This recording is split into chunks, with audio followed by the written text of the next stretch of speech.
गणपत गायकवाड जेलमधून येऊ शकतात, पण अनिल देशमुख होते तुरुंगात, त्यांना मतदानासाठी कोणी येऊ दिलं नाही किंवा नवाब मलिकना येऊ दिलं नाही, पण गणपत गायकवाड येऊ शकतात। यालाच म्हणतात सत्तेचा वापर किंवा गैरवापर। आज गणपत गायकवाडांना जे खालच्या कोर्टाने परवानगी दिली आहे, आम्ही जेव्हा परवानगी मागितली होती, मी परवानगी मागितली होती तेव्हा मला दिली नव्हती।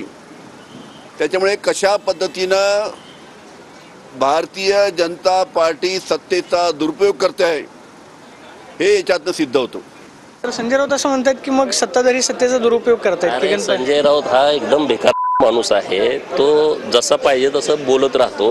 एका बाजूला म्हणायचं की संविधान आम्ही वाचवतोय आणि दुसऱ्या बाजूला संविधानातूनच जे नियम आहेत, जे अधिकारांचं संरक्षण आहे, त्या हक्काच्या अधिकाराच्या संरक्षणातून माननीय गणपत गायकवाड साहेब हे मतदान करण्यासाठी आलेत। तर तुम्ही दुसरं लोकांना सांगता, लोकांना कळत नाही का? ह्याच्या अगोदर कितीतरी अशा निवडणुका